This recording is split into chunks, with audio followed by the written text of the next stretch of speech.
Assalamualaikum warahmatullahi wabarakatuh. Waalaikumsalam warahmatullahi wabarakatuh. Adik-adik, apa manggilnya apa? Anak-anak atau adik-adik ya? Anak-anakku semuanya, mahasiswa dan mahasiswi baru STIKES, Sekolah Tinggi Ilmu Kesehatan Muhammadiyah Gombong yang berbahagia. Kalian bertemu dengan saya. Nama saya tadi sudah disebutkan, Muhammad Abdul Hisham. Sehari-hari saya ini adalah diamanati menjadi Ketua Pimpinan Daerah Muhammadiyah Kebumen, dan saya di STIKES ini menjadi Sekretaris Badan Pelaksana Harian STIKES Muhammadiyah Gombong. Mudah-mudahan adik-adik ini, adik-adik ya atau anak-anak sama saja, adik-adik ini tidak ngantuk ya. Ini pukul 14.00, pukul 2 siang ya. Saatnya, enaknya sih bersantai ya, makan minum yang dingin-dingin gitu kan. Ini adik-adik malah harus belajar, dan ini temanya adalah kemuhammadiyahan ya. Mudah-mudahan urian saya tidak membosankan dan nanti bikin ngantuk. Kalau ngantuk ya tidur saja, tidak apa-apa ya. Oke, baik. Saya akan mohon maaf sebelumnya. Sebagian dari peserta ada yang non-Muslim. Oh ya. Oke, baik. Selamat datang, Mbak atau Mas ya. Mereka Katolik, Protestan, atau Buddha, Hindu? Oh iya. Oke, enggak apa-apa. Baik, saya akan share screen ya. Tentu saja kawan kita walaupun berlainan keyakinan, tapi sangat memahami bahwa dia masuki lembaga pendidikan di bawah Muhammadiyah. Tentu saja dia tahu ya, Muhammadiyah itu salah satu organisasi di kalangan masyarakat Islam dan bergerak di bidang dakwah. Oke, baik, saya mulai saja agar kita lebih mengenal lebih akrab. Oke. Mukadimah anggaran dasar ini, kenapa? Kurang besar ya? Sebentar. Oke.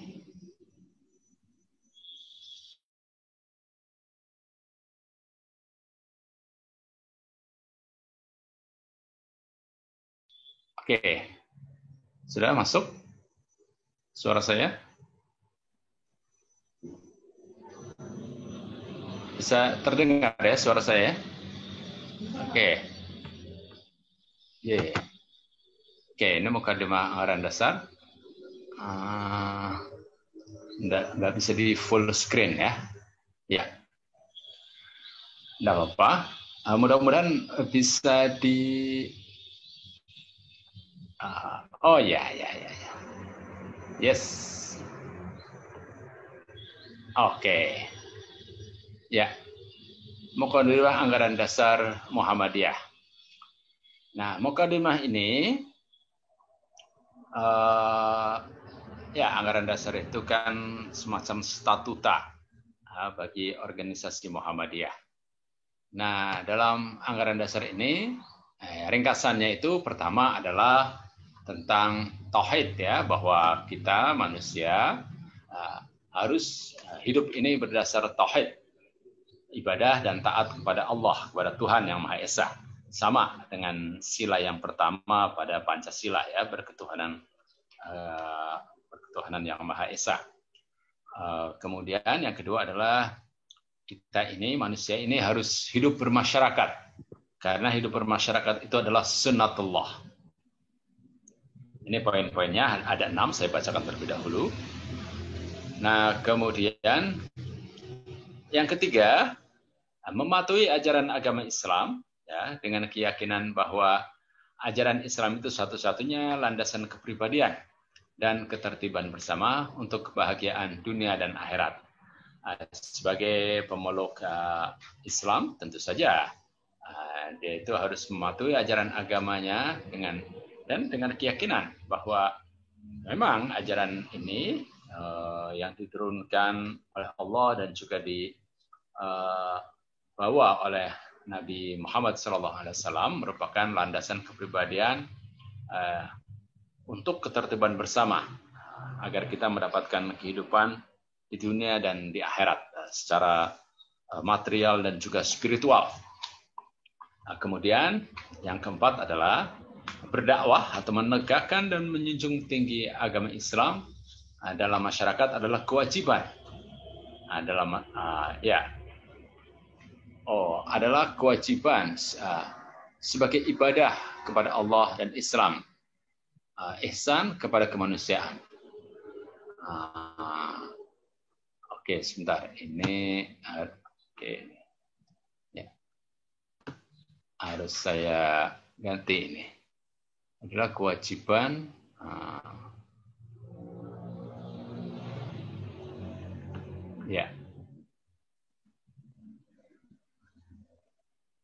ini dia. Menegakkan dan menjunjung tinggi agama Islam dalam masyarakat adalah kewajiban sebagai ibadah kepada Allah dan ihsan kepada kemanusiaan. Ihsan itu artinya membahagiakan orang lain, memuliakan sesama, itulah ihsan. Kemudian berikutnya ittiba. Ittiba itu apa? Mengikuti, mengikuti langkah perjuangan Nabi Muhammad SAW. Di dalam kehidupan sehari-hari kita harus mencontoh beliau. Apa? Yang paling pokok adalah tentu saja dalam masalah ibadah. Dan dalam masalah keseharian tentu saja beliau itu orangnya lemah lembut, kan? Kemudian juga tidak sombong, tawadhu, senang dengan duduk bersama orang-orang yang tidak punya, orang-orang miskin. Itu diantaranya. Kemudian melancarkan amal usaha dan perjuangan dengan ketertiban berorganisasi. Jadi Muhammadiyah itu menganjurkan agar umat Islam ini memiliki wadah persatuan, yaitu organisasi itu. Karena kalau berjuang sendiri tentu saja tidak akan efektif. Namun jika bersama-sama maka akan mudah menghadapi berbagai macam tantangan. Baik, ini ringkasannya 6 poin saja. Tapi kandungannya, dan ini yang saya sampaikan ini ada sebagian merupakan teks, sebagian merupakan uraian dari saya ya. Ini diawali dengan surat Al-Fatihah. Ini tentu saja yang Muslim sangat tahu, ini kan. Bismillahirrahmanirrahim. Alhamdulillahirabbil alamin. Ar-Rahmanir-Rahim. Maliki yaumiddin. Iyyaka na'budu wa iyyaka nasta'in. Ihdinas siratal mustaqim. Siratal ladzina an'amta 'alaihim ghairil maghdubi 'alaihim waladdallin. Ini surat yang setiap salat mesti harus dibaca. Ini artinya dengan menyebut nama Allah yang Maha Pengasih lagi Maha Penyayang.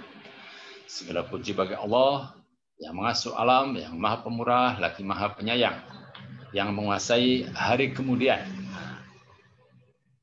Kemudian hanya kepada Engkau kami menyembah dan hanya kepada Engkau kami mohon pertolongan. Berilah petunjuk kepada hamba akan jalan yang lempang, yang lurus, jalan orang-orang yang telah Engkau beri kenikmatan, orang yang Engkau murkai dan bukan orang yang tersesat. Nah, di sini pada ayat-ayat yang pertama, Rabbul Alamin, segala puji bagi Allah yang mengasuh alam. Ini merupakan tauhid, ya, tauhid rububiyah. Jadi kita harus meyakini bahwa Allah ini adalah pencipta dan pemelihara alam semesta. Kemudian Allah pula lah yang menguasai hari kemudian, menguasai alam semesta ini. Beliaulah, Allah lah yang maha berkuasa. Kemudian hanya Allah lah zat yang mutlak untuk disembah. Tidak ada yang berhak untuk disembah kecuali Allah. Ya. La ilaha illallah. Oke. Nah, kemudian di sini ada ikrar, pernyataan. Raditu billahi rabba wa bil islami dina wa bi Muhammadin sallallahu alaihi wasallam nabiyya wa rasulah. Aku rela Allah Tuhanku, Islam agamaku, dan Muhammad, selamat dan damai untuknya, adalah nabi dan utusan Allah. Nah, amma ba'du, ini pakainya istilah Arab ya, amma ba'du. Amma ba'du itu artinya adapun kemudian. Nah, amma ba'du itu lalu. Ya, ini pakai bahasa Arab. Sesudah itu, nah itu juga artinya amma ba'du. Bahwa sesungguhnya ketuhanan itu adalah hak Allah semata. Nah inilah. Alinea yang pertama adalah tentang tauhid. Bertuhan dan beribadah serta tunduk dan taat kepada Allah adalah satu-satunya ketentuan yang wajib atas setiap makhluk, terutama manusia. Nah, kita umat manusia ini diciptakan oleh Allah itu untuk mengabdi kepadanya, ya. Dan di sini, inilah formula tauhid adalah kalimat ini, la ilaha illallah, tidak ada Tuhan kecuali Allah. Nah, la tidak artinya penolakan, tidak ada Tuhan. Tidak ada yang boleh disembah kecuali Allah. Maka kita harus menolak segala kesewenang-wenangan, kebodohan, penindasan, kemudian eksploitasi, menghina sama manusia, itu tidak boleh. Ya. Jadi di sini tentang tauhid ini tadi yang kita sampaikan itu tauhid uluhiyah, ada tiga macam tauhid itu. Uluhiyah yaitu bahwa hanya Allah satu-satunya yang harus disembah. Oke, ini salah ketik ya. Oke. Harus disembah. Ya. Kemudian tadi kita dalam surat Iyyaka na'budu wa iyyaka nasta'in. Itulah tauhid uluhiyah. Kemudian tauhid rububiyah, Rabbul Alamin, adalah kita meyakini bahwa Allah adalah pencipta dan pemelihara alam semesta. Nah, orang-orang Quraisy yang menentang Rasulullah, itu mereka kalau ditanyakan kepada mereka siapa yang menciptakan langit dan bumi, mereka akan mengatakan Allah. Namun mereka tidak menyembah Allah. Menyembahnya adalah berhala. Dan mereka mengatakan, ya berhala-berhala ini adalah sekedar untuk mendekatkan kami kepada Allah. Tapi akhirnya yang disembah adalah berhala juga. Kemudian tauhid mulkiyah, Maliki Yaumiddin. Bahwa Allah lah penguasa alam semesta dan penguasa hari kemudian, hari masa depan. Akhirnya kita itu semua manusia itu akan mati dan juga akan dibangkitkan, dan itu semuanya itu adalah dalam kuasa Allah semata. Oke, baik. Wah, waktunya cepat sekali ya. Ya, selanjutnya yaitu tadi ya, la, verneinen, no, penolakan ya. Tauhid itu adalah penolakan. Penolakan terhadap apa? Terhadap ketidakadilan, kesenang-menangan, kekerasan, penindasan, penghinaan kepada sama manusia, penolakan terhadap kemiskinan, kepada kesombongan, kebodohan juga. Makanya kita perlu mendirikan lembaga pendidikan agar masyarakat ini menjadi pandai, tidak bodoh. Itu adalah implementasi dari tauhid itu, pelaksanaan dari tauhid. Mengajar sama manusia, menolong orang miskin, itu adalah bagian dari tauhid. Menghilangkan penindasan, menegakkan keadilan, itu juga merupakan sikap dari tauhid. Jadi tauhid ujungnya adalah penegakan keadilan. Seorang yang beriman harus terusik hatinya jika mendapati ketidakadilan di dekatnya. Jadi kalau saudara-saudara mengetahui ada ketidakadilan ya, di depan mata saudara, maka saudara-saudara itu harus berusaha untuk menegakkan keadilan. Itulah cerminan dari tauhid, saudara. Baik, kemudian yang kedua, hidup bermasyarakat itu adalah sunatullah. Jadi sunatullah atas kehidupan manusia di dunia ini. Jadi kita sebagai manusia ini tidak boleh hidup sendirian, harus bermasyarakat. Hidup bermasyarakat ya dengan tetangga harus baik, dengan tamu mereka harus dimuliakan, berkata yang baik, kemudian juga ini yang ketiga ini ya berbuat kebaikan ya. Ihsan ini kita ini berbuat kebaikan walaupun tidak diperhatikan orang. Kebanyakan dari kita mau berbuat baik itu ketika dilihat orang. Ya, ketika berada di tempat yang orang lain tak tahu, kita seenaknya membuang sampah sembarangan. Itu tidak. Kita dimanapun kita berada, kita harus merasa bahwa Allah sedang mengawasi kita. Itulah ihsan. Dengan demikian maka kita tertuntut untuk selalu berbuat kebaikan. Nah, di era disrupsi yang semacam ini, cara agar kita dapat menang adalah dengan selalu berbuat ihsan, berbuat kebaikan. Selama kita masih mampu berbuat kebaikan, bersyukurlah. Karena kita termasuk orang-orang yang menang. Oke. Kemudian, ini tadi sama dengan masih dalam hidup bermasyarakat adalah bahwa kita dianjurkan untuk menyebarkan kedamaian, menjalin hubungan silaturahmi dengan sama teman, dengan keluarga dan sebagainya, berbagi makanan, kemudian sholat di waktu malam. Ini teks Arabnya afsus salam, sebarkan kedamaian, sebarkan salam, wasilu al-arham, jalin hubungan silaturahmi, berbagi makanan, wa at'imu at-ta'am, kemudian wassallu bil-lail. Kita dengan sama manusia sudah baik, kemudian hubungan dengan Allah juga harus baik.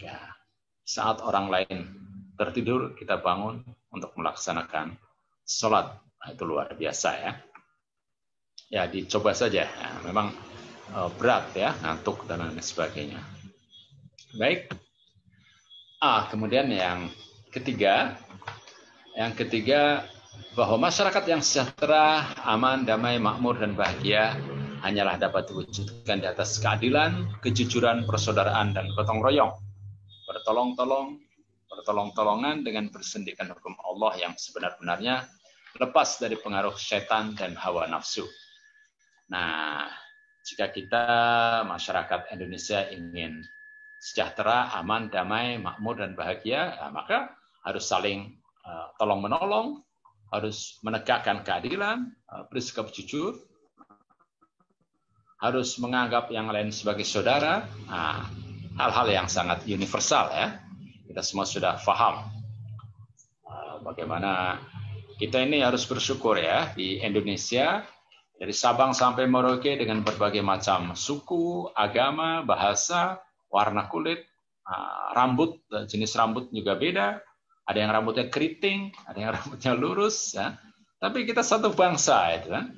Karena ada platform yang sama. Nah ini, kita kalau ingin hidup sejahtera, aman dan damai, maka harus itu menegakkan keadilan.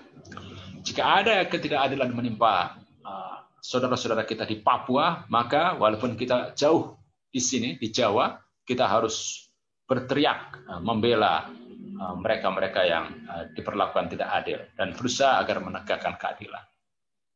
Jangan sampai kita, sana urusan orang Papua bukan urusan saya. Oh tidak, kita siapapun, sampai orang yang tinggal di Eskimo sekalipun, Jika ada di antara mereka yang diperlakukan tidak adil, kita harus tergugah.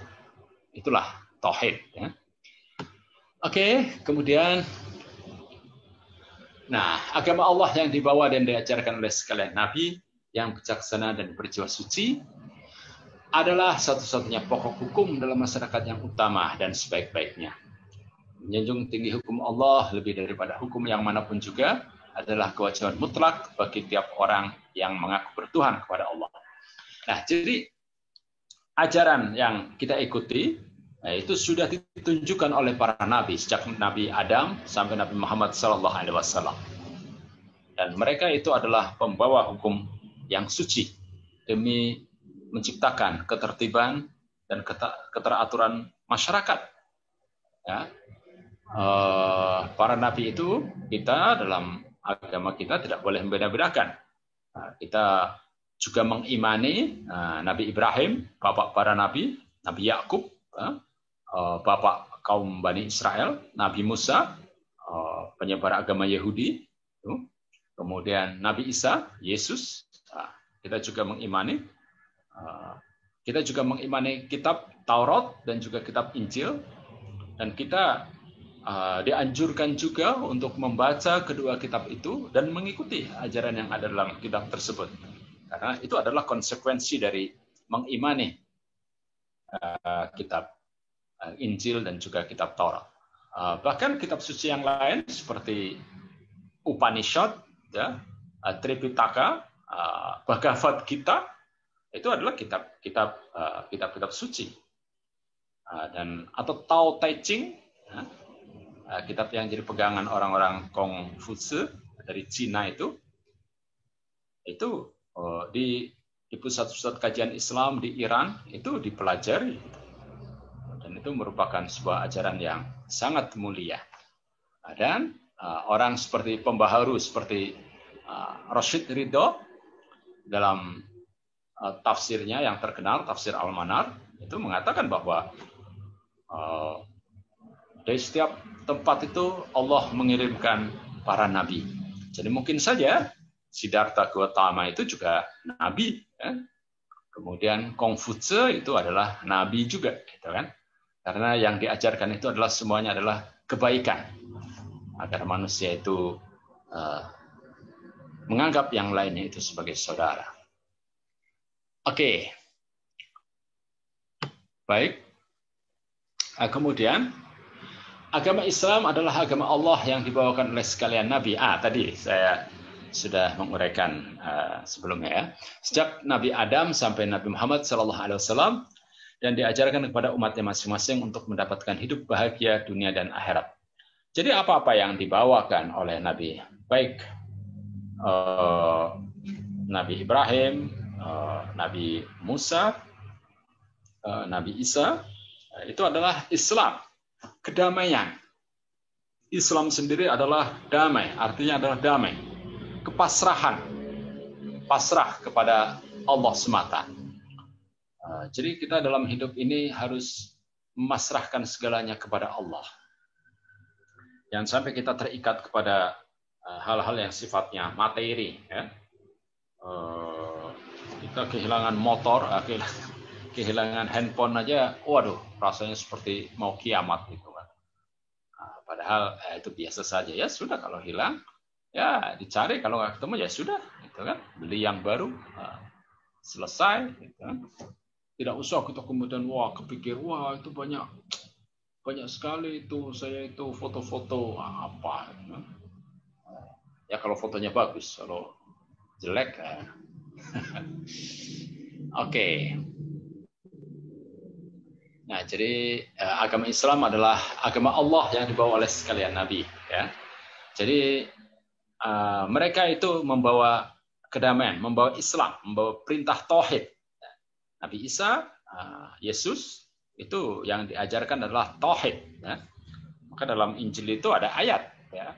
Dengarkan, wahai anak Israel, aku adalah Tuhanmu yang satu. Demikian juga Nabi Musa, nabinya orang-orang Bani Israel itu. Oke, Nah, sudah cukup jelas ya. Kemudian ya, ini panjang sekali nih uraiannya. Syahdan untuk menciptakan masyarakat, ya. Oke, sebentar. Wah, ini harus kembali lagi. Ya.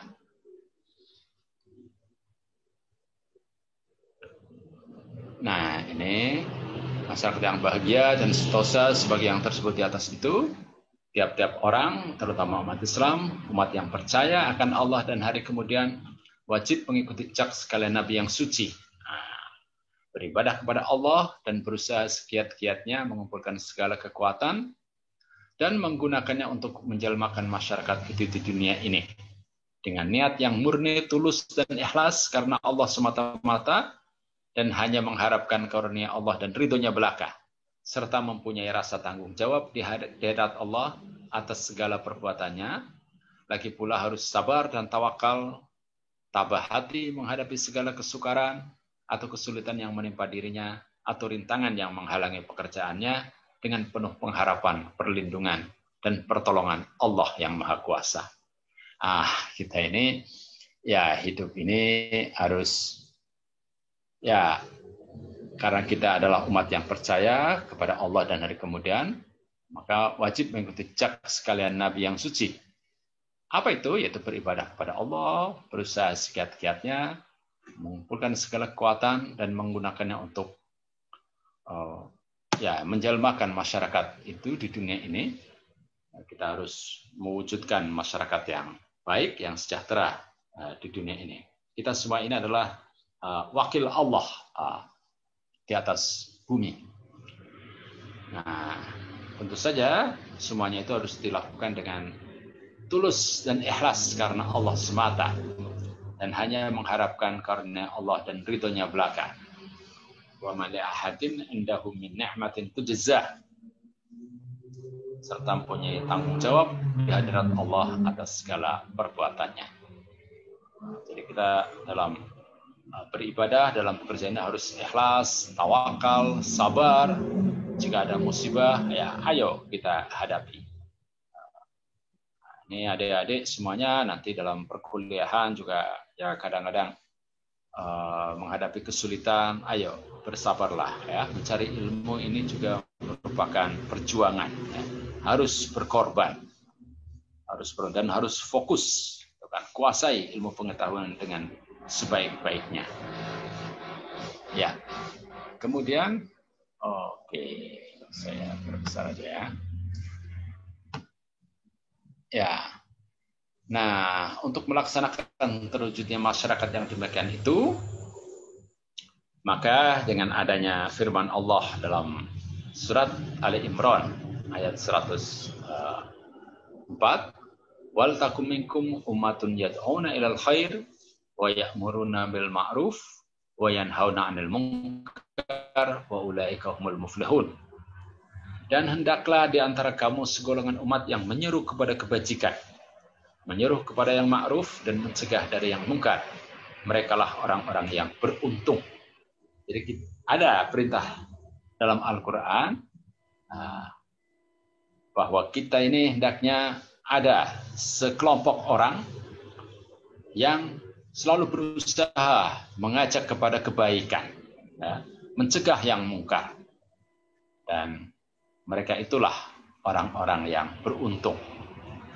Ya, masyarakat kita memang ya seperti sekarang ini di masa pandemi, ada mereka yang taat kepada aturan protokol kesehatan, tapi ada juga yang sembrono, tidak pakai masker, tidak menjaga jarak, ketemu dengan orang salaman begitu saja dan tidak mencuci tangan mereka dengan sabun. Nah, maka harus ada orang-orang yang selalu mengingatkan, Mas, Mbak, tolong tolong kenakan maskernya, gitu kan? Oh, tidak punya masker, ya kita sediakan. Atau maaf, kita harus jaga jarak. Nah, ini perlu ada yang mengingatkan begitu ya. Dan Jangan sampai masyarakat kita itu sembrono. Lihat, kita ini sampai berbulan-bulan masih saja pandemi itu masih meningkat. Dan masih banyak orang yang sakit. Nah, itu karena tidak ada orang yang yanhauna 'anil munkar, yang mencegah dari yang mungkar. Itu. Maka harus ada orang yang mengajak kepada kebaikan dan mencegah dari kemungkaran. Ya, menegur. Memang tidak enak rasanya. Kan? Dan mungkin orang yang kita tegur juga penerimaannya nggak baik juga. Gitu. Ngapain sih kamu ngurusin? Ini kan suka-suka aku. Ya sudahlah kalau. Ya, yang penting kita ikhlas dalam menegur orang tersebut. Ya, kita jelaskan. Memang berat sekali ini menjadi seorang juru dakwah, ya, mengajak orang untuk berbuat kebaikan.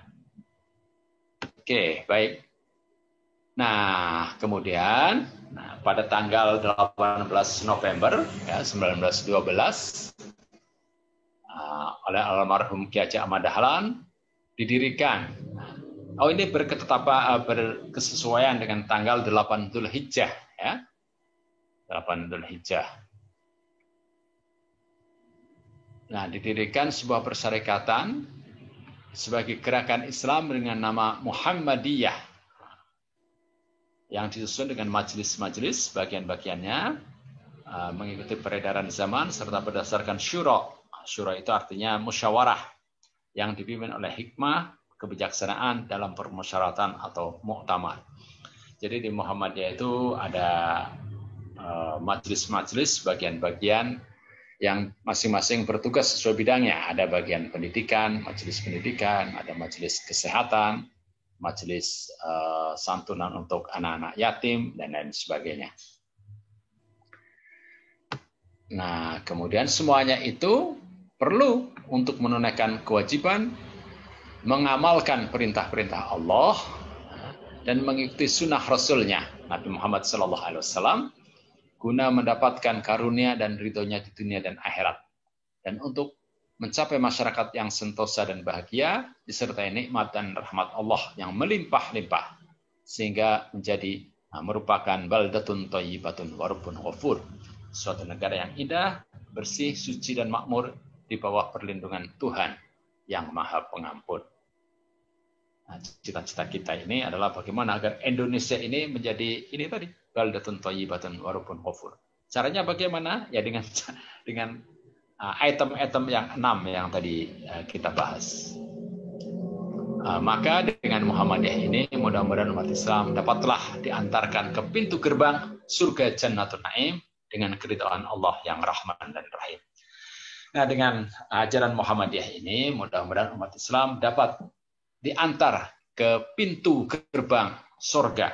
Jadi kita ini dengan mengajak orang berbuat baik, agar mencegah mereka berbuat yang buruk, ya. Mereka itu kemudian bersikap adil, saling tolong menolong, itu adalah dalam rangka mengantar masyarakat itu ke depan gerbang pintu surga. Nah, hanya mengantar aja ke depan pintu surga. Apakah lalu kemudian orang tersebut akan masuk surga apa tidak? Nah, terserah. Oke, sudah habis ya waktunya. 5 menit lagi, Pak. 5 menit. Ya. Oke, ya. Demikian adik-adik yang bisa saya uraikan ya. Jadi uraian yang panjang itu sebetulnya cukup dalam 6 ringkasan ini ya. Hidup manusia harus berdasarkan tauhid, ya, ibadah dan taat kepada Allah. Kemudian harus hidup bermasyarakat, tidak boleh hidup sendirian. Ya. Kita harus bertetangga, berteman. Ya. Kemudian mematuhi ajaran Islam dengan keyakinan bahwa Islam itu satu-satunya landasan kepribadian untuk kebahagiaan dunia dan akhirat. Nah, kemudian menjunjung tinggi kita harus berdakwah, menyebarkan ajaran agama ini sesuai dengan kapasitas kita masing-masing. Adik-adik sebagai tenaga kesehatan harus bekerja dengan sebaik-baiknya. Berbahagialah adik-adik ini ya, memasuki dunia yang merupakan area yang sangat cerah untuk masa depan. Pelayanan kesehatan itu akan sangat dibutuhkan di masa yang akan datang, sekarang dan masa yang akan datang.